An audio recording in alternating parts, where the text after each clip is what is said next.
Stop trying to break your child's will.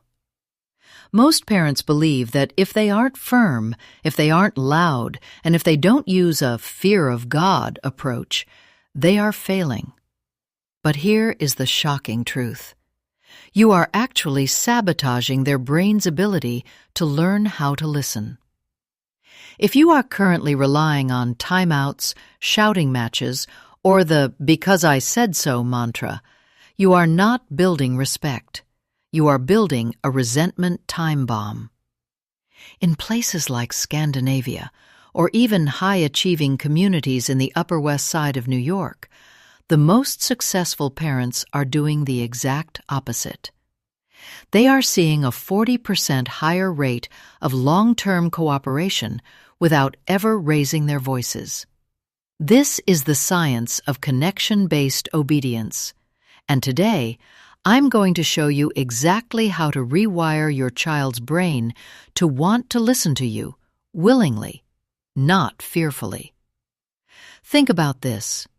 85% of American parents admit to yelling at their children regularly.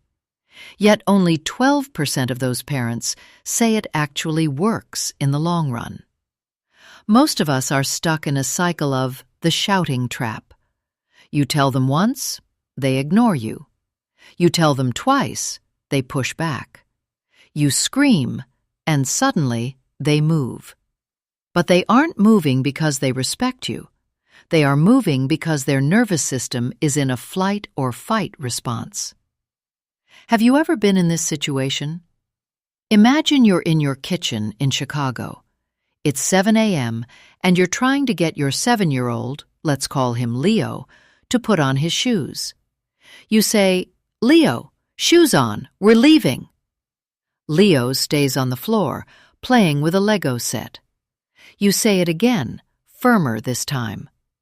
"Leo, I said shoes." Still nothing. Finally, you explode. "Get your shoes on now or no iPad for a week." Leo jumps. He's crying. He puts the shoes on. You think you won. But what actually happened? Leo's brain just associated obedience with danger. He didn't learn the value of being on time. He learned that his parent is a source of fear. Over time, this leads to children who are sneaky instead of honest. They don't stop the bad behavior, they just get better at not getting caught. Now, imagine a second situation, a grocery store in Los Angeles. Your toddler wants a candy bar. You say no. They start a full-blown, floor-kicking tantrum.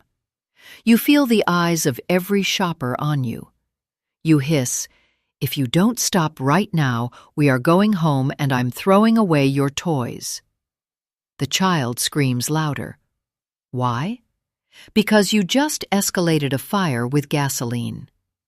Research shows that when we use threats, the child's prefrontal cortex, the part of the brain responsible for logic, literally shuts down.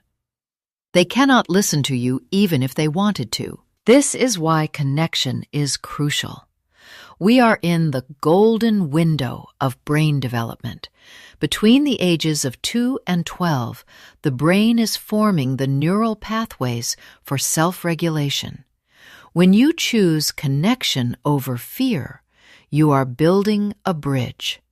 When you choose fear, you are building a wall. A wall that will be 10 feet thick by the time they hit 13 and realize you can't physically force them to do anything anymore. Think of it like a bank account. Every time you yell, you're making a withdrawal. Every time you connect, you're making a deposit. If the account is overdrawn, why would they want to help you?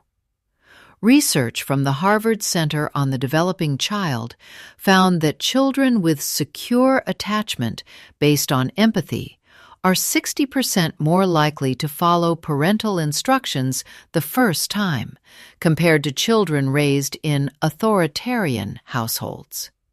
So, what is the secret? In high-performance child psychology, we call it the Connection First Protocol, or CFP. It's based on the Polyvagal Theory. The goal is to keep the child's nervous system green, safe and social, rather than red, defensive.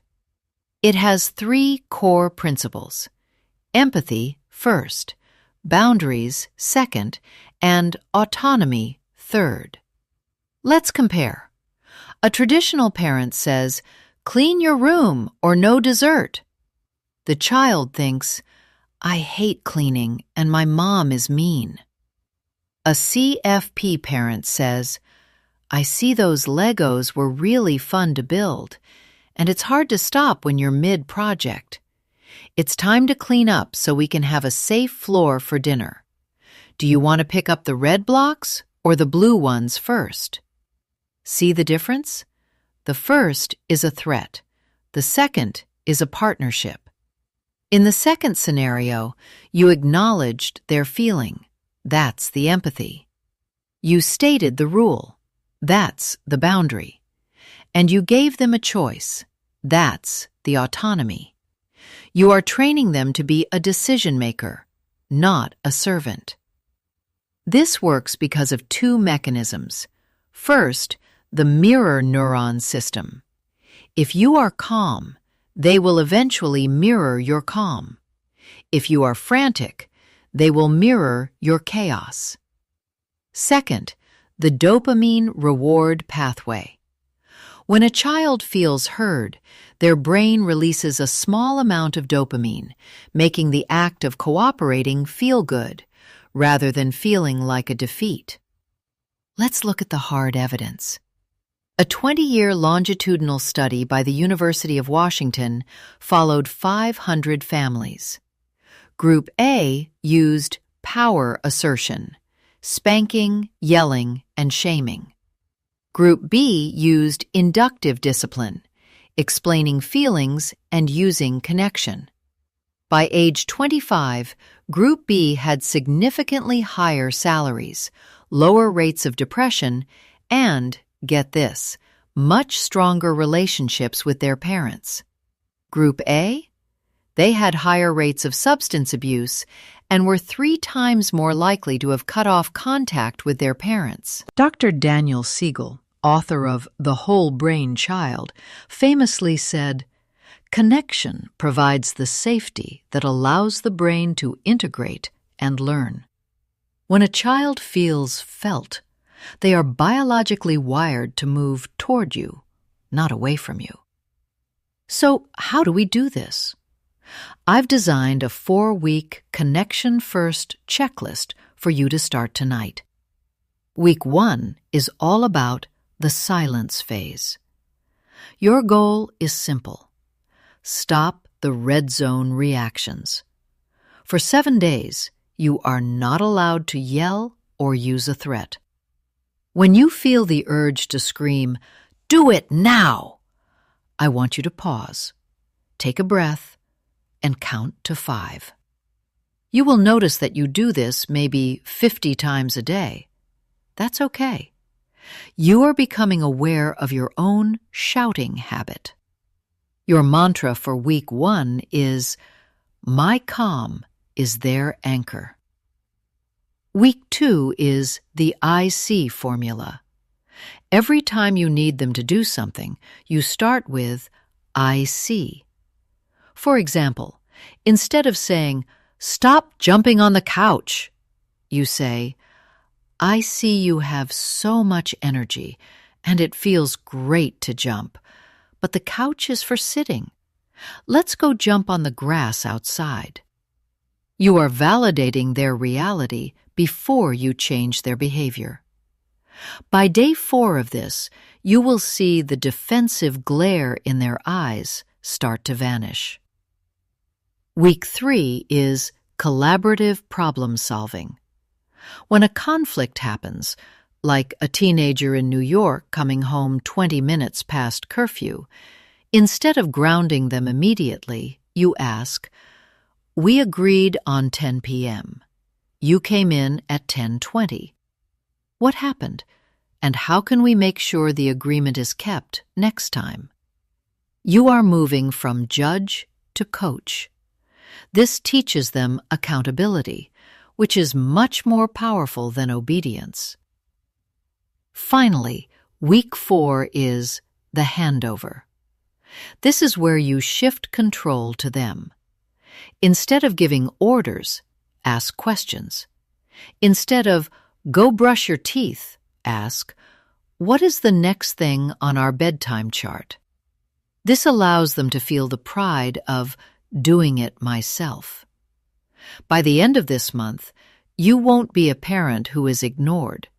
You will be a leader who is followed. Let's apply this to a daily routine. It's 5 p.m.